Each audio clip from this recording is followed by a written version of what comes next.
If you asked the AI chatbot of your choice to help design a smartphone with the best specification possible, it might come up with something similar to the Samsung Galaxy S24 Ultra, which itself is packed full of AI smarts. After all, there's very little missing from the top Galaxy model, with everything from a stylus to the very latest processor included. Does this mean you shouldn't think twice about buying it? Let's find out. The Samsung Galaxy S24 Ultra embraces what it means to be Ultra, a phone that transcends the smartphone category. It offers more than any other phone and somehow manages to improve upon last year's Ultra in every way. The Galaxy S24 Ultra has better battery life, faster performance, and even better cameras, so you will also pay a bit more for the improvements. The new AI features are the only things that can slow this phone down, except for Samsung's aging and terrible software, which buries every exciting thing under layers upon layers of settings and menus.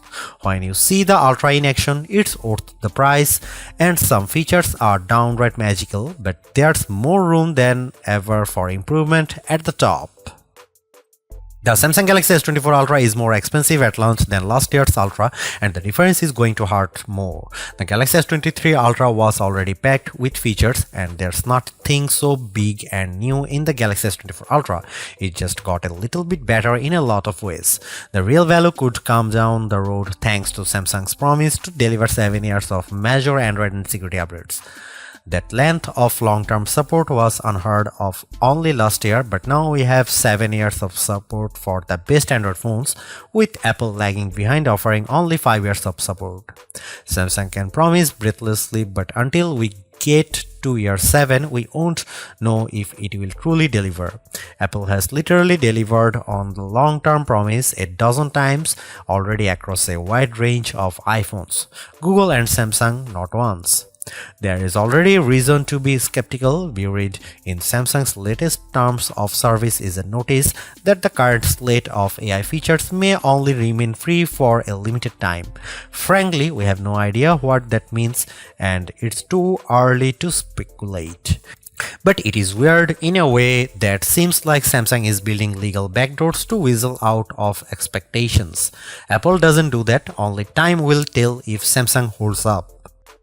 I bought a Galaxy S23 Ultra last year, trading a Galaxy S21 Ultra for it, and I am sad to report that trade-in deals and discounts at launch are not as enticing as they were a year ago. If you are trading up from last year's model, expect to pay hundreds over your trade value. I would still say it's worth making the leap just this once. Older phones are going to be left out of the newest AI features more and more with every update. That means values could plummet the first time Samsung delivers bad news and drops the features built-in on the Galaxy S22 Ultra or something even newer. Is this phone worth such a high price? If you are asking that question, you are viewing wrong review. You want the Galaxy S24 Plus, which is probably worth it. This is the Ultra, this is the extreme phone, the one that does what no other phone can do.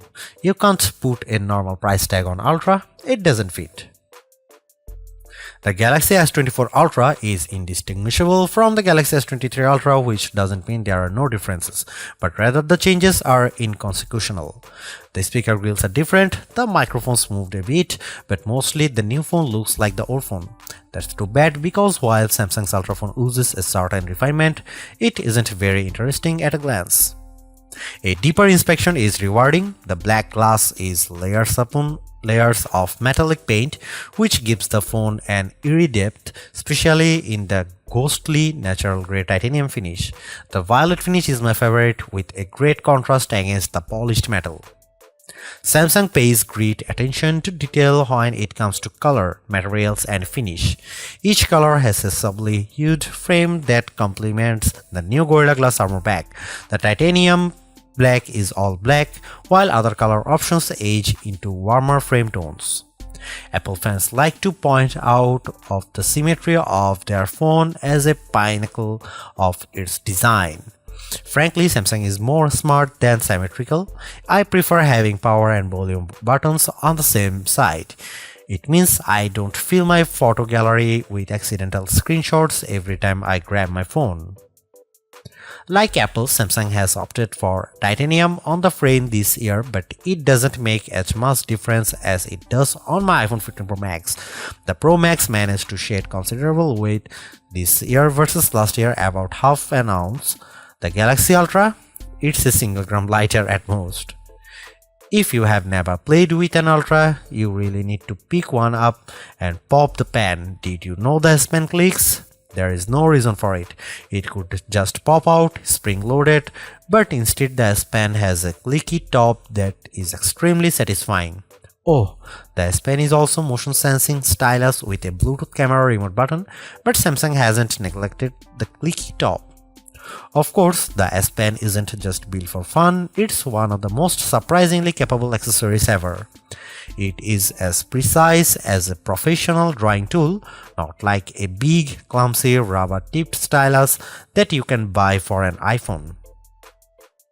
It also has Bluetooth built in, so the side button can act as a remote control for other features on your phone, especially the camera. That's right, the Galaxy S24 Ultra ships with a remote camera shutter release, which is an accessory I actually bought to go with my Nikon DSLR. The Galaxy S24 Ultra is flat this year, ending a run of screen curvature that began with the double black diamond slope of the Galaxy Note Edge and subtly resolved itself into a signature Samsung look that refined and reduced the effect of the bezel around the edges. On the front and back, Galaxy S23 Ultra has gently rounded curves that make the phone feel much nicer to hold.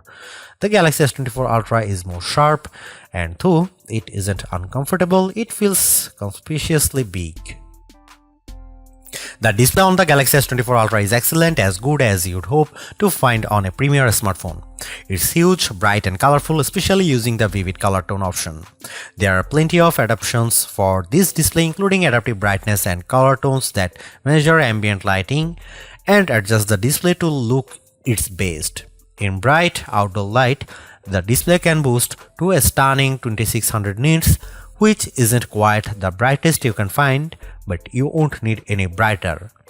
Even more interesting might be the extra dim option. The Galaxy S24 Ultra can maintain good color fidelity even down at 1 nit of brightness. That's dim enough that you could almost check your messages in a movie theater, but then you'd be an extra dim ultra jerk, but you could. There is an always on display mode, but Samsung also still makes its unique S View cases, which provide a small window for time, weather and notifications peeping through a wallet cover case. It's a very cool case feature that Samsung never abandoned, even if we haven't checked them out for a while. Could the Galaxy S24 Ultra display be any better? Absolutely. There are phone displays that can reach 144Hz refresh rate too, that may be faster than a human eye can actually see. It would be nice to Samsung to give up the fight against Dolby Vision on its phone displays and TV sets. If you watch a lot of Netflix shows, looks better when you compare a display with Dolby Vision against a display without. It seems like a silly omission for Samsung not to support Dolby's HDR video standard when it supports Dolby Audio. It has become abundantly clear that Samsung is focused entirely on hardware and has no interest in improving its software. The software on the Galaxy S24 Ultra is terrible and One UI is becoming unusable. Even the simplest features are bogged down with options and menus, and Samsung can't seem to make a single decision about what's best for its users. I am going to give Samsung a year to fix its software problems, though I suspect it will take 2 years or more to dig out of the current mess. Everything that was wrong with Samsung software has gotten worse, and the problems infect every new edition like a disease. The Galaxy S24 Ultra is loaded with features, but where do you find them? Where do you find the new AI translation tools or set up the AI feature that rewrites your text messages? Where do you turn an AI to edit photos or AI to summarize a web page? All in the same place, sadly. All of the new Samsung Galaxy AI features are buried in settings, and they are not at the surface. There are 22 different options in the settings menu. Option 16 of 22 is advanced features. Tap on this, you will find advanced intelligence, which isn't actually what AI standards for, is it? In any case, that's where Samsung has hidden all the cool new features for its flagship smartphone under the 16th setting option 3 layers down. I have talked to Samsung about this and they recognize that it's a problem. Features are hidden, everything gets buried in settings, as if that is a place we expect to find features as disparate as wireless power sharing, parental controls for children, and always on display widgets. In a feeble attempt to inform users about everything the phone can do, the Galaxy S24 Ultra will occasionally bubble up messages and suggestions for things to try. Sadly, Samsung phones are overloaded with messages and suggestions. Galaxy phones will infamously serve you an advertisement on your brand new Galaxy phone, imploring you to buy that brand new Galaxy phone. That's not how you educate people. Take it from me, a former high school teacher, if you simply tell your users about a new feature once you haven't taught them to use it. Samsung needs to take a big step back and figure out how to encourage users to try features they will enjoy. Samsung also needs to remove the features that aren't being used and hide the ones that don't need to be visible. As for the new AI features, they are a mixed bag of amazing magic and useless doggerel. If you get a chance to use the AI translation on a phone call, it's like science fiction. It feels like you have stuck a babblefish into your ear and you are living in a fantasy future. Samsung could write "Don't panic" on the phone and ship it with a towel. The Galaxy S23 Ultra was our overall best camera phone of last year, so rumors that Samsung would be dropping the optical zoom from 10x to 5x set off a flurry of concern. The 10x zoom was the standout feature on the Galaxy S23 Ultra. Aside from the 200 megapixel sensor, the two zoom lenses, the 100x digital astrophotography, the AI image enhancements, and everything else the phone could do. Still, it's odd for Samsung to take a step backwards, especially where specs are concerned. Let's start with the Galaxy S24 Ultra's 5x zoom lens. Samsung has not taken a step backwards, more a step sideways. The Galaxy S24 Ultra still has the best zoom camera you can find on a smartphone. It's better than the Galaxy S23 Ultra's 10x zoom, and it's much better than the 5x zoom you will find on the iPhone 15 Pro Max most of the time, like when you are really using the zoom to its full extent. When you zoom in to 10x or even 100x, the Galaxy S24 Ultra produces images with better color and much better dynamic range than the Galaxy S23 Ultra. Where the older camera made images look flat, you will see more depth and shadow with the Galaxy S24 Ultra. What you won't see is plenty of detail. Samsung has sacrificed the fine details in images for better overall quality. It's good trade. Those 10x and 100x zoom images from the S23 Ultra look terrible. Sure, you could make out some details, but they are mixed with noise and blur like a virtual chopped salad. On the Galaxy S24 Ultra, you won't see as much, but you will be happier sharing those photos because they actually look like good pictures rather than police evidence. Check out some camera sample from Galaxy S24 Ultra and some comparison between Galaxy S24 Ultra, S23 Ultra or iPhone 15 Pro Max.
A refreshed design does not make a true upgrade. New features, new technology, and lifestyle enhancing alternations do. And the Samsung Galaxy S24 Ultra has all of these along with seemingly every other features or specification bump you could want from a new phone. Not only is it worth buying if you don't already own a Galaxy Ultra phone, I'd even say it's worth buying if you have a Galaxy S23 Ultra. It's really that good. Obviously, you don't need to upgrade your Galaxy S23 Ultra, but it's heartening to discover Samsung hasn't just sent out a vogue refresh of its most expensive non-folding phone this year, which is really what it did with the Galaxy Z Fold 5 over the Galaxy Z Fold 4. The Galaxy AI stuff is being pushed hard, and while some of it is worth your time, it's not a reason to choose the Galaxy S24 Ultra on its own. It's a combination of all its parts, from the amazing battery life to the genuinely improved camera, that makes it a must-buy. Although I say it's even worth an upgrade from the year-old Galaxy S23 Ultra, I do think you should mostly go into the Galaxy S24 Ultra with the intention of keeping it for years. Quite apart from Samsung's efforts to use more recycled materials, the software update commitment, the sheer ability of the device, and the price bump all shout, keep me in all. Honestly, I don't think you will tire of the Galaxy S24 Ultra or reach its full potential anytime soon. Buy it and keep hold of it, as you simply can't do much better. Thanks for watching. See you in the next one.